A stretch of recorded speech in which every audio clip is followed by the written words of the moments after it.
The wind cut through Rebecca's thin jacket as she hurried down the sidewalk, her worn sneakers crunching against the fresh snow. Christmas Eve had arrived and the city streets sparkled with holiday lights, but she barely noticed them anymore. After a double shift at the hospital, all she wanted was to get home to her daughter. Her phone buzzed in her pocket. It was a text from Lily, her 8-year-old. "Mom, when are you coming home?" "I miss you." Rebecca's heart squeezed. She quickly typed back, "Almost there, sweetie. Just picking up dinner." She pushed open the door to Joe's diner, grateful for the blast of warm air that greeted her. The smell of coffee and home-cooked food filled her nose. This little place had been her go-to spot for years. The prices were fair, and Joe never judged her when she came in wearing her rumpled scrubs after long shifts. "Hey there, Rebecca," Joe called out from behind the counter, his round face breaking into a smile. "The usual?" "Actually, I called ahead for a takeout order," she said, digging into her purse. Turkey dinner for 2. She'd been saving for weeks to afford this meal. It wasn't much compared to what other families probably had planned, but it was important to her. Lily deserved a proper Christmas dinner, even if they couldn't afford presents this year. While Joe went to the kitchen to check on her order, Rebecca glanced around the nearly empty diner. Most people were home with their families by now. A couple sat in one booth holding hands across the table. In the corner, a truck driver nursed a cup of coffee while scrolling through his phone, and then she saw him. An old man sat alone in the back booth, hunched over with his hands wrapped around an empty coffee cup. His coat looked like it had seen better days, and his gray hair stuck up at odd angles. But it was his face that caught her attention. He stared out the window with such a sad, distant expression that it made her chest ache. Rebecca watched as Joe walked over to the man's table, saying something she couldn't quite hear. The old man shook his head and kept staring out the window. "Poor guy," Joe muttered when he came back to the counter. "Been sitting there for almost 3 hours now. Ordered 1 cup of coffee and kept asking for refills. I didn't have the heart to kick him out, not on Christmas Eve." "Does he have anywhere to go?" Rebecca asked, unable to tear her eyes away from the lonely figure. Joe shrugged. "Don't think so. He looks pretty rough. I offered to call someone for him, but he said there wasn't anyone to call." Rebecca felt her throat tighten. Here she was, complaining about her problems when at least she had Lily waiting at home. At least she had someone who loved her. This man looked like he had absolutely nobody. "Your order's ready," Joe said, setting 2 foil containers on the counter. "That'll be $42.50. Rebecca pulled out her wallet and counted the bills. She had exactly $50. That left her with $7.50 until her next paycheck in 3 days. She'd been planning to use that for milk and bread. Her hand hesitated over the money. She looked at the old man again. His shoulders were slumped and he hadn't moved an inch. Something about the way he sat there so completely alone reminded her of her own father before he passed away. Her dad had always said that kindness cost nothing but meant everything. "Joe," she said quietly, "can you add another full turkey dinner to my order?" Joe raised his eyebrows. "You sure? That's gonna be—" "I know," she interrupted. "It's okay." She handed over all her money, keeping just the change. Joe gave her a knowing look but didn't ask questions. He was good like that. A few minutes later, Joe brought out another steaming plate of food. Turkey, mashed potatoes, green beans, stuffing, and even a roll with butter. It looked delicious, and Rebecca's stomach growled. She and Lily would be eating sandwiches tonight instead, but somehow that felt okay. "Can you take this to that gentleman in the corner?" Rebecca asked, nodding toward the old man. "But please don't tell him it's from me. Just say it's on the house or something." Joe studied her face for a moment, then nodded. "You got a good heart, kid. Your mama raised you right." Rebecca grabbed her 2 containers and headed toward the door, not wanting to be there when the food arrived. She didn't want thanks or recognition. She just wanted to do something kind for someone who looked like they needed it. But as she reached for the door handle, she couldn't resist glancing back one more time. Joe was setting the plate down in front of the old man, who looked up in confusion. His weathered face crumpled, and even from across the diner, Rebecca could see his eyes filling with tears. He said something to Joe, gesturing around the restaurant as if trying to figure out who had sent the food. Rebecca quickly pushed through the door and stepped out into the cold night before he could spot her. The wind seemed even more bitter now, but she felt warm inside. As she walked the 6 blocks to her apartment, she thought about that old man. She wondered what his story was, how he'd ended up alone on Christmas Eve. She hoped the meal would make his night a little better. give him some comfort. The streets were quieter now. Most families were tucked inside their homes, probably gathered around Christmas trees with piles of presents underneath. Rebecca had never been one for envy, but sometimes she wondered what that kind of life felt like. The kind where you didn't have to choose between a Christmas dinner and keeping the heat on. She climbed the 3 flights of stairs to their small apartment, balancing the takeout containers in one arm while fishing for her keys. Before she could even get the door open, it flew wide and Lily stood there in her pajamas, grinning from ear to ear. "Mom, you're home!" Rebecca barely had time to set down the food before her daughter wrapped her arms around her waist. This, she thought, was everything. This was what mattered. "I got us dinner," Rebecca said, running her fingers through Lily's soft brown hair. "Turkey and all the fixings." "Really?" Lily's eyes went wide. "Like a real Christmas dinner?" "Like a real Christmas dinner." They settled on the couch with their plates balanced on their laps, their little artificial tree twinkling in the corner. It was barely 4 feet tall, and they decorated it with paper ornaments Lily had made at school. But to Rebecca it was perfect. "This is the best Christmas Eve ever," Lily said, her mouth full of mashed potatoes. Rebecca smiled and pulled her daughter closer. "Yes, sweetie. It really is." She didn't mention that she'd given away half their dinner to a stranger. She didn't talk about the $7 in her pocket that would have to stretch until Thursday. None of that mattered right now. What mattered was this moment, this simple meal. This little girl who looked at her like she was a superhero, even though she was just barely holding everything together. As they watched an old Christmas movie on their small television, Rebecca sent up a silent prayer for the old man at the diner. She hoped he was enjoying his meal. She hoped he felt less alone, even if just for tonight. She had no way of knowing that in less than an hour, everything in her life was about to change forever. The movie was just getting to the good part when someone knocked on the door. Rebecca froze, her fork halfway to her mouth. Nobody ever knocked on their door this late, especially not on Christmas Eve. For a moment, she wondered if it was Mrs. Chen from downstairs. "Maybe needing help with something, I'll get it," Lily started to say. But Rebecca held up her hand. "Stay here, honey. Let me check first." She walked to the door slowly, her heart beating a little faster than usual. Through the peephole, she saw 2 people standing in the hallway. A man and a woman, both dressed in expensive-looking dark coats. They definitely weren't from this building. Rebecca cracked the door open, keeping the chain lock on. "Can I help you?" The woman spoke first. She had short black hair and carried a leather briefcase. "Good evening. Are you Rebecca Torres?" "Who's asking?" Rebecca's grip tightened on the doorknob. Her mind raced through possibilities. Bill collectors didn't work on Christmas Eve, did they? Had something happened at the hospital? The man pulled out a business card and held it up to the gap in the door. "My name is David Chen, and this is my colleague, Patricia Williams. We're attorneys with Henderson and Associates, attorneys." Rebecca's stomach dropped. "I don't understand. What's this about?" "We need to speak with you urgently," Patricia said. Her voice was professional but not unkind. "It's regarding an incident that occurred earlier this evening at Joe's diner." Rebecca's mind went blank. The diner? What could they possibly want about that? She tried to remember if she'd done something wrong. Had she parked in someone's spot? No, she'd walked there. Had Joe accidentally charged her card twice? "Miss Torres, I assure you you're not in any trouble," David said, as if reading her mind. "But what we need to discuss is time-sensitive and quite important." "May we come in?"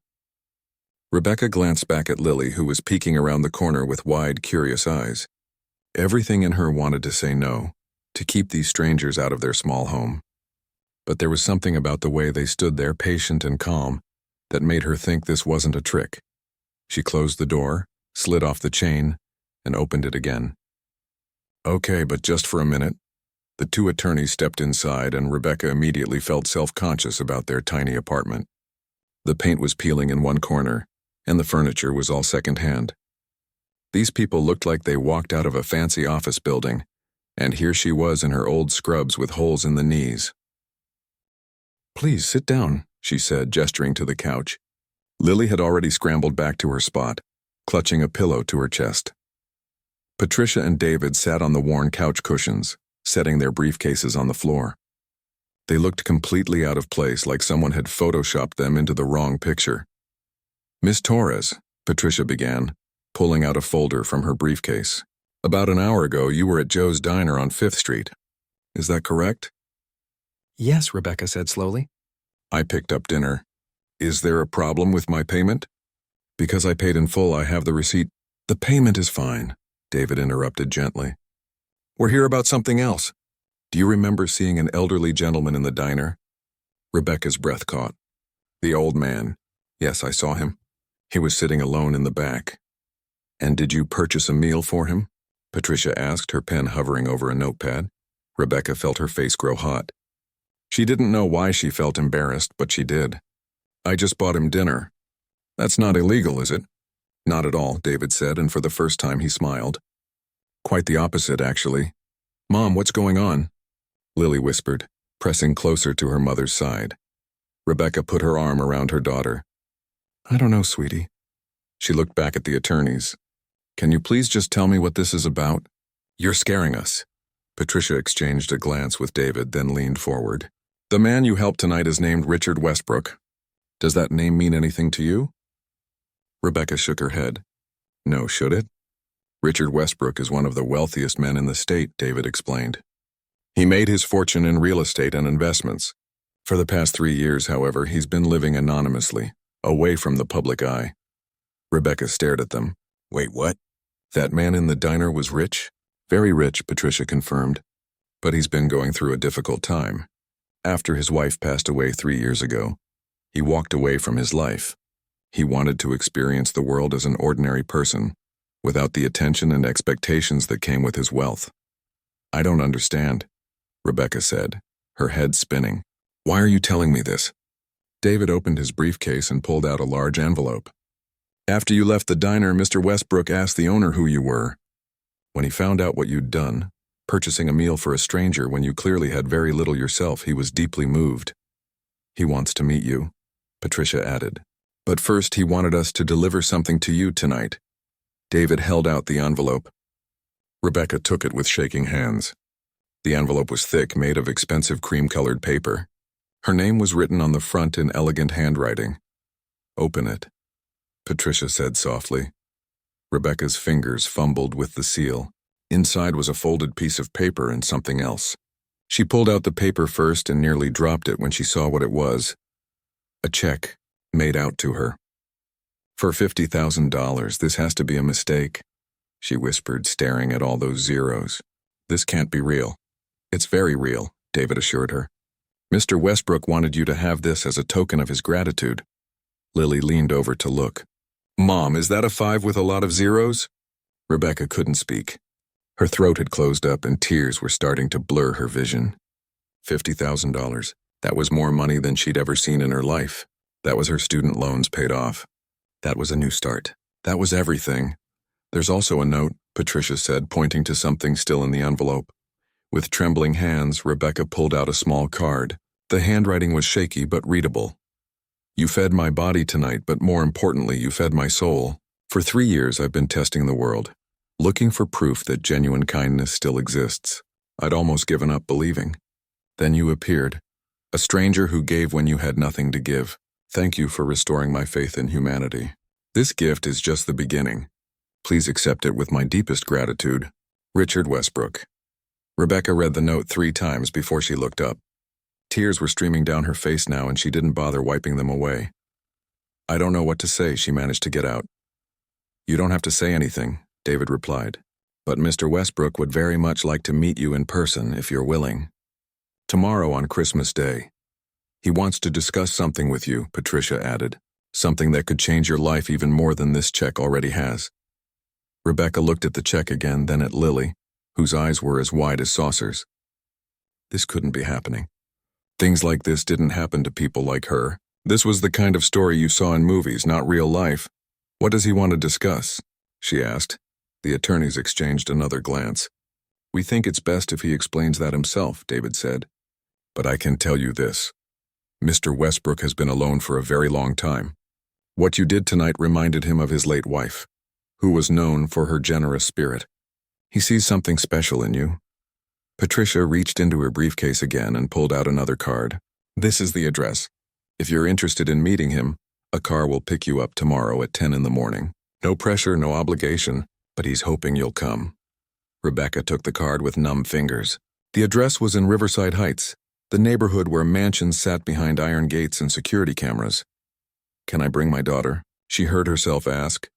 He would be delighted to meet her, David said, standing up. Patricia followed suit. We'll let you process all of this, Patricia said kindly. It's a lot to take in. But Miss Torres, I've worked for Mr. Westbrook for 15 years and I've never seen him this animated about anything. What you did tonight mattered more than you could possibly know. They walked to the door and Rebecca followed them in a daze. As they stepped into the hallway, David turned back one more time. Merry Christmas, Miss Torres. Something tells me this is going to be one you'll never forget. Rebecca closed the door behind them and leaned against it, the check still clutched in her hand. Lily ran over and hugged her tight. Mom, is this real? Are we going to be okay now? Rebecca looked down at her daughter, then at the check, then at their little apartment that suddenly felt different somehow. Like everything had shifted in the span of 20 minutes. Yeah, baby, she whispered, pulling Lily close. I think we're going to be just fine. The knock came just as the movie reached its happiest scene. Rebecca looked up from her plate, confused. Nobody visited them this late. She glanced at the clock on the wall. It was almost 8:30 on Christmas Eve. Who could possibly be at their door right now? Stay here, sweetheart, she told Lily, setting down her fork and standing up slowly. Through the peephole, she saw two figures standing in the dimly lit hallway. A man in a dark overcoat and a woman carrying what looked like an expensive briefcase. They definitely weren't neighbors. Rebecca felt her pulse quicken. She opened the door just a crack, keeping the security chain locked. Yes? Good evening, the woman said with a polite smile. Are you Rebecca Torres? Who wants to know? Rebecca kept her voice steady, even though her heart was pounding now. The man stepped forward slightly, holding up a business card. I'm Michael Preston, and this is my partner, Angela Rivera. We're attorneys from Hartfield and Associates downtown. Attorneys. The word hit Rebecca like cold water. Her mind immediately went to the worst places. Had she missed a court date she didn't know about? Was there some paperwork she forgot to file? She racked her brain but came up empty. What's this about? She asked, her knuckles white on the doorframe. It concerns something that happened this evening at Joe's Diner, Angela said. Her tone was calm and professional. We really need to speak with you. It's quite urgent. Joe's Diner? Rebecca's confusion deepened. What could lawyers possibly want about her grabbing takeout, unless something had happened after she left? Had there been an accident? Was someone hurt? Ma'am, I promise you're not in any kind of trouble, Michael said, apparently noticing the panic in her eyes. In fact, it's quite the opposite. But we do need to come inside and explain. It really can't wait, Rebecca hesitated. Every instinct told her not to let strangers into her home, especially with Lily there. But something about their calm demeanor made her think this wasn't a scam. Real scammers didn't show up in $1,000 coats with business cards from law firms. All right, she said finally, sliding the chain off and opening the door wider. But I have my daughter here, so please make this quick. They stepped inside, and Rebecca immediately felt self-conscious. The apartment looked even smaller with these two polished professionals standing in it. Angela's shoes probably cost more than their entire couch. Please sit, Rebecca gestured awkwardly to the worn furniture. Lily peeked around the corner, her eyes curious and a little frightened. The attorney settled onto the couch carefully. Angela placed her briefcase on the coffee table while Michael folded his hands in his lap. Miss Torres, Angela began, you were at Joe's Diner earlier tonight, correct? Yes, about an hour ago. I picked up dinner for me and my daughter. Rebecca's voice was cautious. What's this about? While you were there, do you recall seeing an elderly man sitting alone? Michael asked. Rebecca's stomach tightened. The old man with the sad eyes. Yes, I saw him. Is he okay?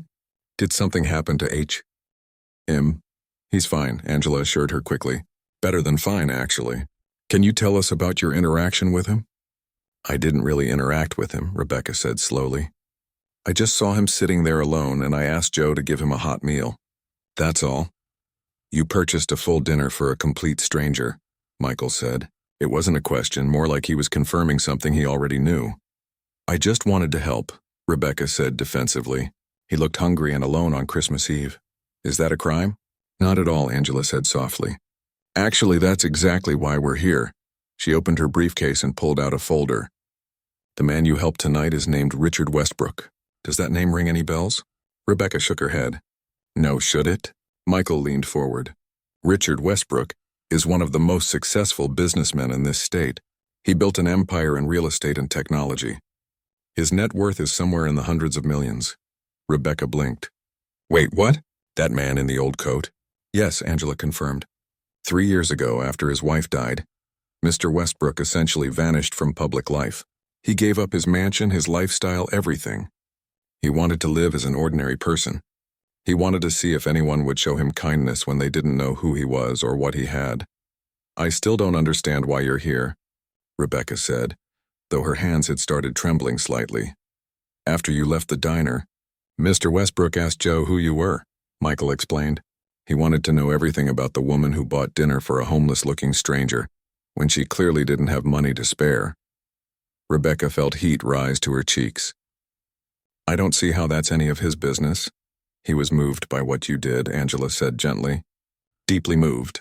Miss Torres, Mr. Westbrook has spent 3 years living among people, observing them, trying to find genuine kindness. He'd almost given up hope. And then you walked into that diner.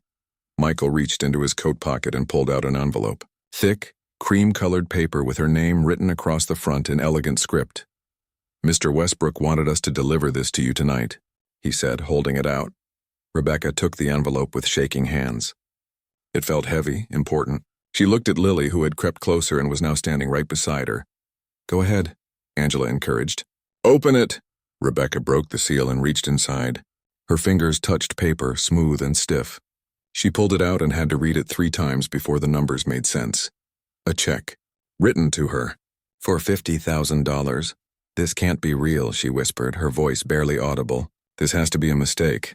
It's absolutely real, Michael assured her. The check is valid and will clear immediately. Mr. Westbrook wanted you to have this, but why? Rebecca's eyes were filling with tears now. I just bought him dinner. It was $40. This is insane. There's a note too, Angela said quietly, pointing to the envelope. Rebecca pulled out a small card. The handwriting was shaky but careful, like someone had taken their time with each word. Dear Rebecca, tonight you gave me something worth more than money. You gave me hope. For 3 years I've walked this city wondering if kindness without expectation still existed. I watched people pass by those in need. I saw coldness and indifference everywhere. I was ready to believe that greed had won, that my wife's faith in humanity had been misplaced. Then you proved me wrong. You had so little, yet you gave freely. You expected nothing in return. You restored something in me that I thought was dead. Please accept this gift not as payment but as gratitude from a man whose heart you helped heal. This is only the beginning. I hope to meet you soon. With deepest respect, Richard. Rebecca couldn't see the words anymore through her tears. Her whole body was shaking. Lily pressed against her side, trying to understand what was happening. He wants to meet you, Angela said. Tomorrow, if you're willing. Christmas Day, meet me? Why? Rebecca wiped at her eyes with the back of her hand. He wants to thank you in person, Michael said. And he has a proposition for you. Something that goes beyond this check. What kind of proposition? Rebecca's voice was barely a whisper. We think it's better if Mr. Westbrook explains it himself, Angela said. But I can tell you this. He's a man who's been lost for a long time, and somehow you helped him find his way back. He wants to do something meaningful with the rest of his life, and he believes you're the key to that. Michael pulled out another card and set it on the coffee table. This is the address. A car will pick you up at 10 tomorrow morning if you choose to come. No pressure. No strings. Just a conversation. Rebecca stared at the card. The address was in a part of town she'd only ever driven through, never stopped in. The kind of neighborhood where houses had names instead of numbers. Can I bring my daughter? She heard herself ask. Of course, Angela said warmly. He'd love to meet her. The attorneys stood up together like they'd rehearsed it. Angela closed her briefcase with a soft click. Miss Torres, Michael said as they moved toward the door. I've been practicing law for 20 years. I've seen a lot of things, but I've never seen anyone as excited as Mr. Westbrook was tonight when he told us about you. What you did mattered, more than you know. Get some rest, Angela added. Tomorrow's going to be quite a day. Rebecca walked them to the door in a trance. They stepped into the hallway, and just before leaving, Angela turned back one more time. Merry Christmas, Rebecca. I have a feeling this is just the start of something wonderful. The door closed, and Rebecca stood there staring at it. The check was still in her hand. She looked down at it again, at all those zeros, and felt her knees go weak. "Mama?" Lily tugged at her shirt. "Are we rich now?" Rebecca sank down to the floor and pulled her daughter into her lap. She held the check where they could both see it. "I don't know what we are, baby," she whispered, "but I think our lives just changed." They sat there on the floor for a long time, holding each other, while their TV played Forgotten in the background, and their now cold dinner sat waiting on the couch. Outside, snow began to fall again, covering the city in fresh white like the world itself was starting over. Rebecca barely slept that night. She kept the check on her nightstand, reaching over every hour to make sure it was still there, that she hadn't dreamed the whole thing. Each time her fingers touched the paper, her heart would start racing all over again. At 6 in the morning, she gave up trying to sleep and got out of bed. Lily was still curled up under her blankets, peaceful and unaware of how much their world had shifted. Rebecca stood in the doorway watching her daughter breathe, feeling a wave of emotion so strong it nearly knocked her over. She made coffee with shaking hands and sat at their small kitchen table, staring at the business card the attorneys had left. The address seemed to glow in the early morning light. In a few hours, they'd be picked up and taken to meet a man she'd only seen once, hunched over an empty coffee cup in a diner. "Mom?" Lily's sleepy voice came from the bedroom. "Are we really going to a mansion today?" Rebecca smiled despite her nerves. "Yes, sweetheart. We really are. Should I wear my church dress?" "That sounds perfect." They spent the next few hours getting ready, both of them moving in a kind of excited daze. Rebecca put on the only nice outfit she owned, a simple navy dress she'd bought at a thrift store for a job interview 2 years ago. She looked at herself in the bathroom mirror and barely recognized the woman staring back. Same tired eyes, same worry lines, but something was different now. There was hope there that hadn't existed yesterday. At exactly 10 o'clock, her phone buzzed. A text from an unknown number. "Your car has arrived. Black sedan parked outside your building." Rebecca grabbed Lily's hand and they headed downstairs. Sure enough, a gleaming black car sat at the curb, looking ridiculously out of place on their street. A driver in a suit stepped out and opened the back door with a smile. "Miss Torres? I'm here to take you to Mr. Westbrook." The inside of the car smelled like leather and something expensive Rebecca couldn't name. Lily pressed her nose against the window as they drove through the city, watching the neighborhoods change from rundown to modest to wealthy. The houses got bigger, the lawns more manicured, the gates more imposing. Finally, they turned onto a long driveway lined with old oak trees. At the end stood a house that made Rebecca's breath catch. It wasn't just big, it was beautiful. Stone and brick and huge windows that caught the morning sun. Gardens surrounded it, even in winter, looking elegant and planned. "Wow," Lily whispered. "It looks like a castle." The driver pulled up to the front entrance and came around to open their door. Rebecca stepped out on wobbly legs, clutching her daughter's hand like a lifeline. The massive front door opened before they could knock. But instead of a butler or maid, it was him. The old man from the diner, except he didn't look quite so old anymore. He stood straighter now, dressed in casual but clearly expensive clothes. His hair was combed, his face had more color, and his eyes, those sad eyes from last night, were bright with something that looked like joy. "Rebecca," he said, and his voice cracked slightly. "Thank you for coming, Mr. Westbrook," she managed to say. "I almost didn't believe this was real. Please call me Richard." He smiled down at Lily. "And who is this lovely young lady?" "I'm Lily," her daughter said, more bravely than Rebecca felt. "Your house is really big." Richard laughed, a genuine sound that seemed to surprise even him. "It is, isn't it? Too big for one person, honestly. Please come inside. I have breakfast waiting." He led them through a foyer that was bigger than their entire apartment, past artwork that probably cost more than Rebecca would make in 10 years, and into a bright, warm kitchen that somehow felt cozy despite its size. A table was set with more food than Rebecca had seen in one place outside of a restaurant. Pancakes, eggs, bacon, fresh fruit, pastries, juice, coffee. Lily's eyes went wide. "I wasn't sure what you liked," Richard said, looking almost nervous, "so I had my chef prepare a bit of everything." "This is too much," Rebecca said quietly. "It's Christmas," Richard replied. "And you're my guests. Please sit, eat." They settled around the table, and for a few minutes there was just the sound of forks on plates and Lily's excited chatter about the food. Rebecca watched Richard as he listened to her daughter talk, seeing how his whole face softened when Lily laughed. Finally, Lily excused herself to look at the fish tank Richard pointed out in the next room. And it was just the two of them. I need to know, Rebecca said, setting down her coffee cup. Why did you do this? The check, this invitation, all of it. I don't understand. Richard was quiet for a moment, staring down at his hands.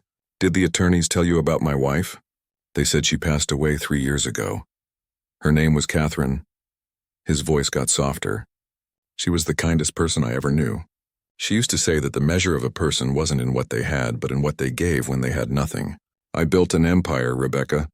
I made more money than anyone could ever need. But Catherine was the one who made me human.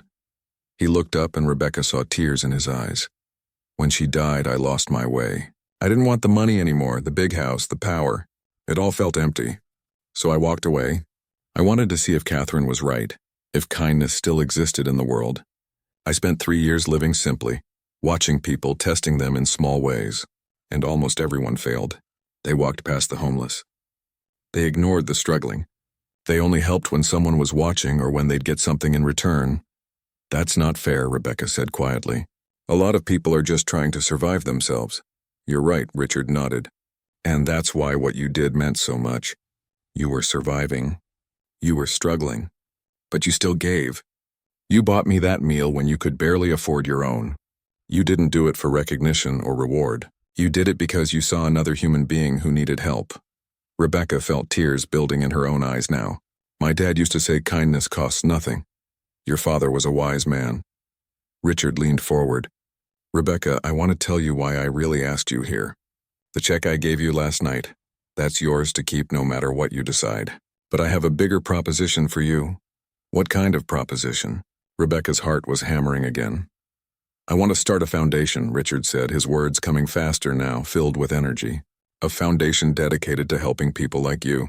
Single parents, healthcare workers, people who give everything to help others but struggle themselves. I want to provide scholarships, emergency funds, childcare, housing assistance, everything they need to not just survive but thrive. He paused, watching her face carefully. And I want you to run it. Rebecca's mouth fell open. What? No, I can't. I'm a nurse. I don't know anything about running a foundation. You know about struggling, Richard said firmly. You know about sacrifice. You know what real need looks like because you've lived it. That's more valuable than any business degree. I can hire financial experts and lawyers and administrators. What I need is someone with heart. Someone who understands the people we'll be helping. This is crazy, Rebecca whispered. It's not crazy. It's necessary. Richard stood up and walked to the window, looking out at his gardens. I have more money than I could spend in 10 lifetimes. Catherine would want me to do something meaningful with it. Something that would honor her memory and help people who genuinely need it. But I can't do it alone. I need someone who understands. Someone who cares the way Catherine cared. He turned back to face her. When you bought me that meal last night, you gave me something I'd been searching for. You gave me purpose again. You reminded me why Catherine believed in humanity. Let me do this, Rebecca. Let me build something good and help me make sure it reaches the people who need it most. Rebecca couldn't speak. Her whole body felt numb. This man wanted her to run a foundation. Her, who'd barely finished college while working full-time. Her who sometimes had to choose between medicine and groceries. I don't know if I can, she finally managed to say. You don't have to decide right now, Richard said gently. Think about it. Take your time. But Rebecca, I'm 73 years old. I don't have forever. And for the first time in 3 years, I feel like my life has meaning again. That's because of you. Lily came running back into the kitchen, her face flushed with excitement. Mom, there's a whole library. With a ladder that slides. Richard smiled at her. Would you like to see it? As Rebecca watched Richard show Lily the library, listening to her daughter's delighted squeals, something shifted inside her. Maybe this was crazy. Maybe she had no business running a foundation. But maybe, just maybe, this was exactly what she was meant to do. Maybe kindness really did change everything. Richard, she called out, her voice stronger than she felt. Can we talk more about this foundation? He turned, and the hope in his eyes was so bright it almost hurt to look at. I thought you'd never ask, he said. They spent the next 3 hours in Richard's study, surrounded by leather-bound books and the smell of old wood. Lily had fallen asleep on a couch by the fireplace, worn out from exploring the mansion. Richard poured coffee and spread papers across his desk. showing Rebecca the vision he'd been building in his mind for months. The foundation would focus on 3 main areas, he explained, his fingers tracing over sketches and notes. Emergency financial assistance for families in crisis, educational scholarships for children of single parents, and mental health support, because I know what it's like to struggle in silence. Rebecca listened, her head spinning. The numbers he talked about were staggering. Millions of dollars allocated for helping people just like her. People who worked hard but could never seem to get ahead. People who gave everything but got nothing back. I need to be honest with you, she said, interrupting his flow. I'm terrified. What if I mess this up? What if I make wrong decisions and waste your money? Richard set down his pen and looked at her directly. Do you know why I trust you with this? She shook her head. Because you're afraid, he said simply. Someone who wasn't afraid, who thought they had all the answers, that's who I'd worry about. You understand what's at stake because you've lived it. That fear will make you careful. It'll make you think about every family you help, every decision you make. But I don't have experience, Rebecca protested. I'll hire the best team in the country to support you, Richard countered. Financial advisors, legal experts, program directors. You won't be doing this alone. Your job isn't to know everything. Your job is to be the heart of this operation, to make sure we never lose sight of why we're doing it. Rebecca bit her lip, thinking, what would my role actually be? You'd be the executive director, Richard said. You'd oversee all programs, approve applications, meet with families, and help shape our mission. We'd start small, maybe with a pilot program in the city. Once we know what works, we expand. And you'd pay me for this? Of course. A competitive salary, full benefits, retirement plan. Rebecca, this isn't charity. This is a job. A real career. One that would let you support your daughter and help hundreds of other families at the same time. The weight of it hit her all at once. A real job, security, a chance to make a difference. She thought about all those nights lying awake worrying about bills. All those times she'd had to tell Lily they couldn't afford something. All those double shifts that meant missing school events and bedtime stories. Can I ask you something? Rebecca said quietly. Anything. Why me? Really? You could find someone with an MBA, someone who's run nonprofits before, someone who actually knows what they're doing. Richard stood up and walked to the window. Outside, snow was falling again, dusting the gardens in white. He was quiet for so long that Rebecca thought maybe she'd offended him. The night Catherine died, he finally said, his voice rough. I was at the hospital with her. It was late, maybe 3 a.m. She was sleeping and I was just sitting there, holding her hand, knowing we were running out of time. He turned back to face Rebecca, and she saw tears on his cheeks. A nurse came in to check her vitals. Young woman looked exhausted. She could have just done her job and left. But instead, she pulled up a chair next to me. She didn't say much, just sat with me for 20 minutes. When she finally got up to leave, she squeezed my shoulder and said, "You're not alone." Those 3 words got me through that night. Rebecca felt her own eyes filling with tears. That's who I need, Richard continued. Not someone with an MBA who sees people as numbers on a spreadsheet. I need someone who sees the human being behind every application. Someone who knows that sometimes the smallest gesture can save someone's life. I was just being decent, Rebecca whispered. Exactly, Richard said. That's exactly my point. Being decent should be normal, but somehow it's become rare. You have something most people don't, Rebecca. You have compassion that costs you something. Real compassion. The kind Catherine had. Rebecca wiped her eyes with the back of her hand. She thought about her life, about the constant struggle, the exhaustion, the fear, and then she thought about having the power to help other people avoid that same struggle. If I say yes, she said slowly, I need some conditions. Name them. I want to keep working as a nurse 1 day a week. I don't want to lose touch with what it's like. I don't want to become disconnected, Richard nodded. Agreed, what else? I want part of the foundation to focus on healthcare workers specifically. We're the ones taking care of everyone else, but nobody takes care of us. Burnout is real. Suicide rates are high. We need support too. Absolutely, Richard said. In fact, I love that idea. What else? Rebecca took a deep breath. I need to be able to say no to you. If I think something isn't right for the foundation, even if it's your idea, I need the freedom to push back. I can't just be a figurehead who rubber stamps your decisions. For a moment, Richard just stared at her. Then he started laughing, a real belly laugh that startled Lily awake on the couch. "Oh, Rebecca," he said, wiping his eyes. "You just proved exactly why you're perfect for this, yes. Yes to all of it. I want someone who'll challenge me, who'll keep me honest. I don't want a yes woman. I want a partner." He held out his hand. "So what do you say? Will you help me build something that matters?" Rebecca looked at his extended hand. She thought about last night, about buying dinner for a sad old man in a diner. How could she have known that one small decision would lead to this moment? How could she have imagined that kindness would come back to her like this? She thought about Lily sleeping peacefully by the fire, about the life she could give her now, about all the other single mothers out there, working themselves to the bone, wondering if things would ever get better. She reached out and shook Richard's hand. "Yes, I'll do it." The smile that broke across Richard's face was like watching the sun come up. He pulled her into a hug, and Rebecca felt him shaking with emotion. "Thank you," he whispered. "You've given an old man his life back." "Thank you for giving me a chance," Rebecca replied. They spent the rest of the afternoon hammering out details. Richard called his attorneys and had them draw up contracts. He showed Rebecca the bill 6 months past, like a dream Rebecca kept thinking she'd wake up from. She gave her notice at the hospital, though she kept her promise to work 1 shift a week. Her coworkers threw her a party in the break room, equal parts happy for her and disbelieving of her story. "You bought a stranger dinner and ended up running a foundation," one nurse kept saying. "That only happens in movies," but it wasn't a movie. It was real life, strange and wonderful and sometimes overwhelming. The Catherine Westbrook Foundation officially opened its doors on a rainy March morning.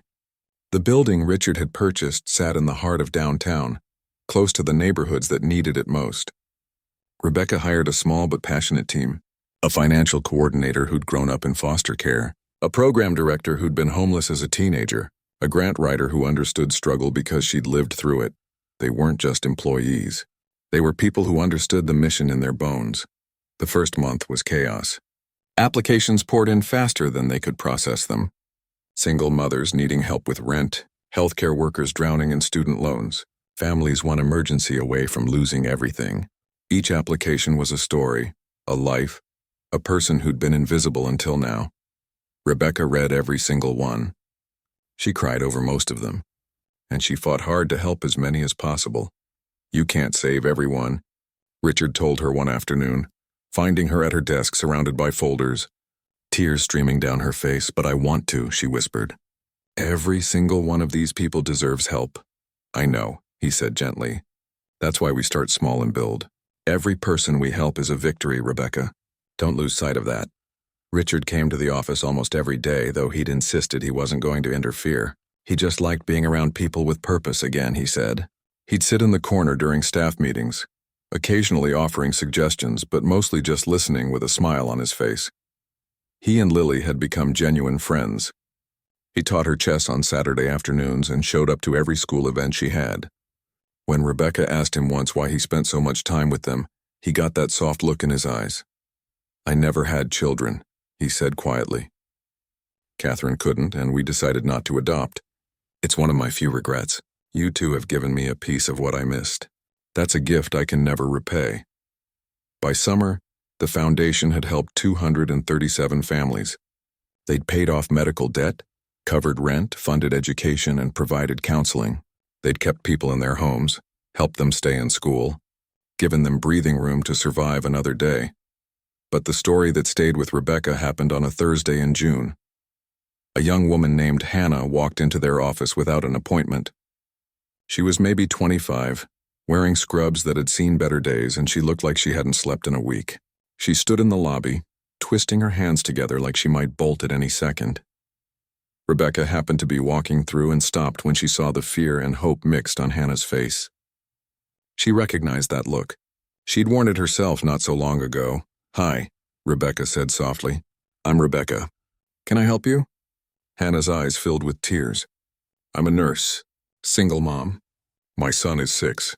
I work doubles, sometimes triples, and I still can't make rent. I heard about this place from someone at the hospital. I don't know if you can help me, but I'm desperate." Rebecca felt like she was looking into a mirror of her past. "Come with me," she said. They sat in Rebecca's office for an hour. Hannah poured out her story. The absent father, the crushing debt. The fear that she'd lose her apartment and her son would end up in foster care. The guilt of working so much that she barely saw him. The exhaustion that made her feel like she was failing at everything. Rebecca listened, and when Hannah finished, she didn't say anything for a moment.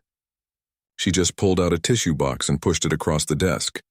"I know exactly how you feel," Rebecca finally said. "6 months ago I was you. I worked myself to death.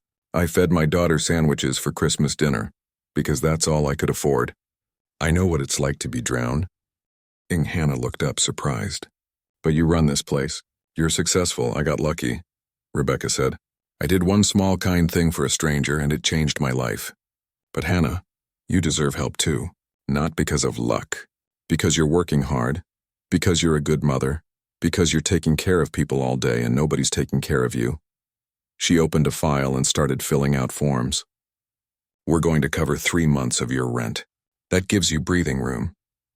We're going to connect you with our childcare program so you don't have to pay for after-school care.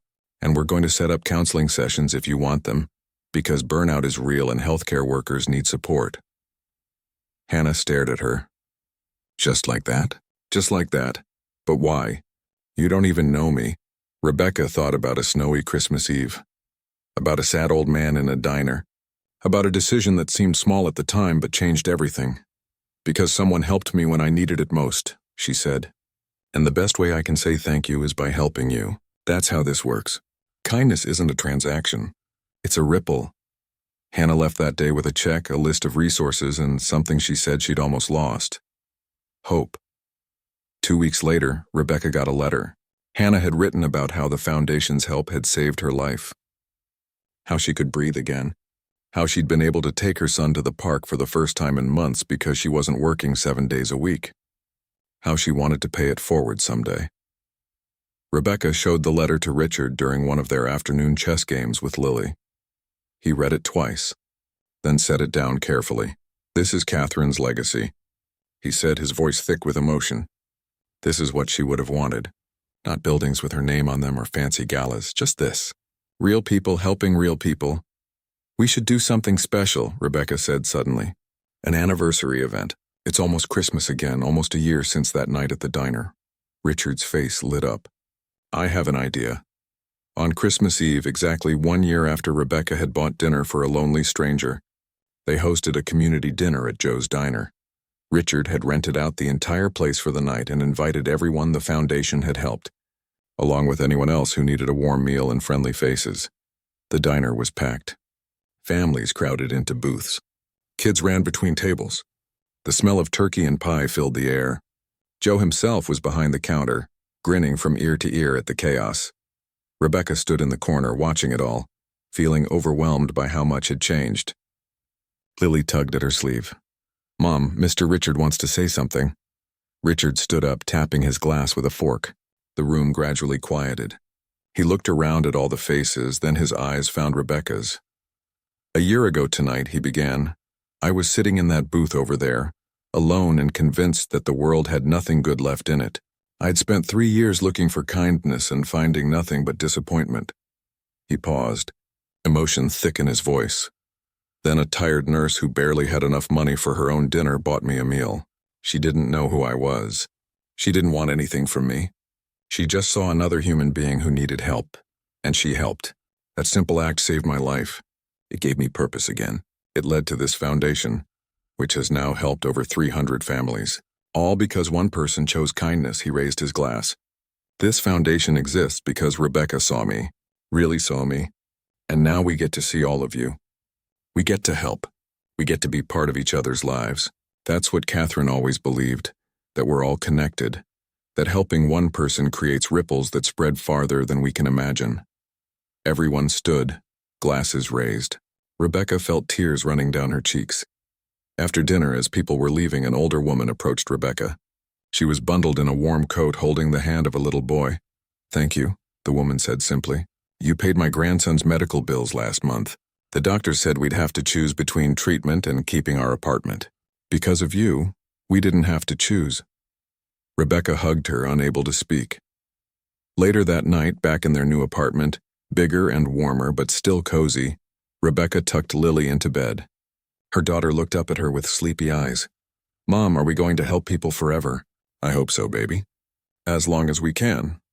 Good, Lily said. I like it when people smile because of us. Rebecca kissed her forehead and turned off the light. She walked to the living room where Richard sat in the armchair he'd claimed as his, drinking tea and staring at their Christmas tree. Quite a year, he said as she sat down. Quite a year, she agreed. Any regrets? Rebecca thought about it. About the stress and the long hours and the heartbreaking stories she heard every day. About the impossibility of helping everyone who needed it. About the weight of responsibility. Not a single one, she said.